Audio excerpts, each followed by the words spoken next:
चलिए आज एक सफर पर चलते हैं, समय में पीछे, और सुनते हैं हिंदी कविता की वो सबसे पहली आवाजें जो आज भी गूंजती हैं। जरा सोचिए, आज से 1000 साल पहले जब कागज और छपाई आम नहीं थी, तब कविता कैसी रही होगी?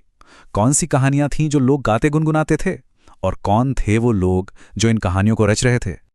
तो हम बात कर रहे हैं लगभग 1050 से 1375 संवत के दौर की।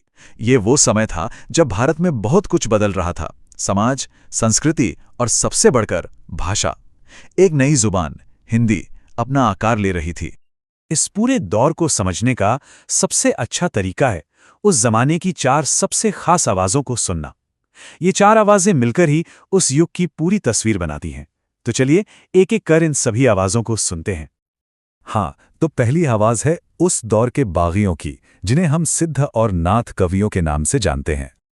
अब ये कोई राजा महाराजाओं के लिए लिखने वाले कवि नहीं थे, नहीं, बिल्कुल नहीं। ये तो घुमंतु योगी और साधक थे, जो समाज के बनाए नियमों, धर्म के ढकोसलों सबको चुनौती दे रहे थे। उनकी कविता उनका हथियार थी। और यहीं पर हमें दिखता है उनकी सोच का टकराव। एक तरफ थे सिद्ध, जो कहते थे कि सच तो इंसान के भीतर है, सब बराबर हैं, और दूसरी तरफ था समाज, जो जाति पाति, ऊंच नीच और बाहरी कर्मकांडों में जकड़ा हुआ था। ये सीधी टक्कर थी। और इसी परंपरा से निकले सरहपा जैसे कवि, जिन्हें बहुत से लोग हिंदी का पहला कवि भी मानते हैं। देखिए, उनका मकसद बहुत साफ था, कोई भारी भरकम शब्दों का इस्तेमाल नहीं करना, बस आम बोलचाल की भाषा में अपनी बात सीधे लोगों के दिलों तक पहुंचानी थी। तो ये थी विद्रोह की आवाज। अब चलते हैं एक बिल्कुल अलग दुनिया में, जहां अनुशासन, आस्था और नैतिकता की बातें होती थीं।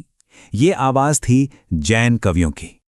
जैन कवियों ने आदिकाल में बहुत ज्यादा लिखा, मतलब उनका साहित्य भंडार बहुत बड़ा है, और इसका एक मकसद था, एक बहुत ही साफ मकसद, जैन धर्म के सिद्धांतों और उसूलों को लोगों तक पहुंचाना।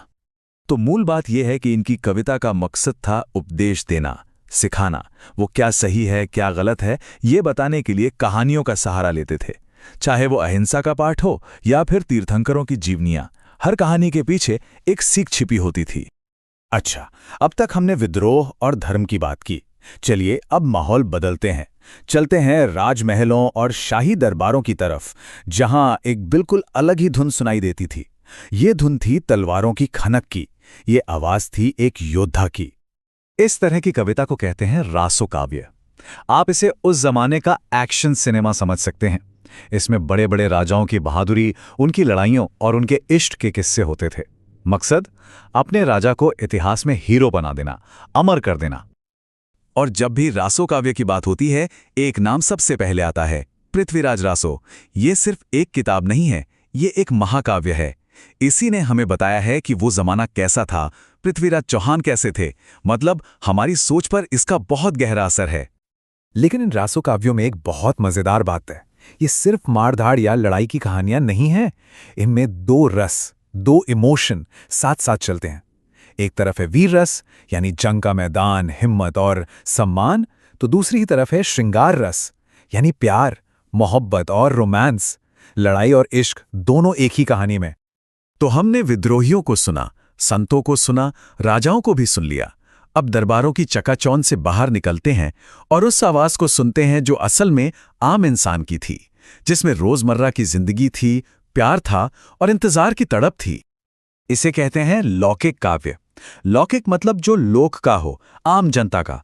इसमें किसी बड़े राजा या संत की बात नहीं होती थी। इसमें तो गांव की प्रेम कहानियां थीं, त्योहारों के गीत थे और आम इंसान के दिल का हाल था, वो भी उन्हीं की बोली में। और इसका एक लाजवाब उदाहरण है ढोला मारू रादूहा।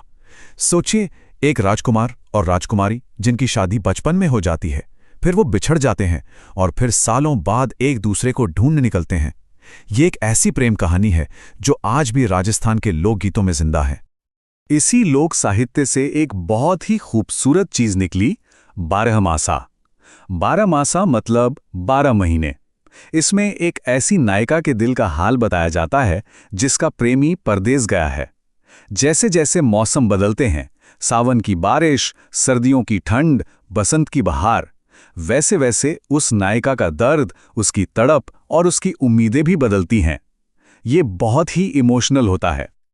तो हमारे पास अब 4 आवाज़ें हैं, एक विद्रोही की, एक संत की, एक योद्धा की और एक आम प्रेमी की। जब हम इन चारों को एक साथ रखते हैं तो उस युग की कैसी तस्वीर बनती है? देखिए, तस्वीर ये बनती है कि आदिकाल का मतलब कोई एक चीज नहीं थी। ये 4 अलग अलग धाराएं थीं जो एक साथ बह रही थीं।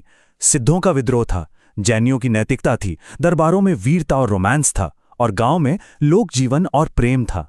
सबकी अपनी जुबान, अपना अंदाज। और सबसे बड़ी बात जो हमें समझनी है वो ये है कि आदिकाल कोई एक रंग नहीं बल्कि कई रंगों से बना एक खूबसूरत कालीन था।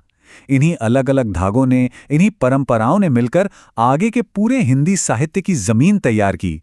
ये वो जड़ें थीं जिनसे बाद में बड़े बड़े पेड़ उगे।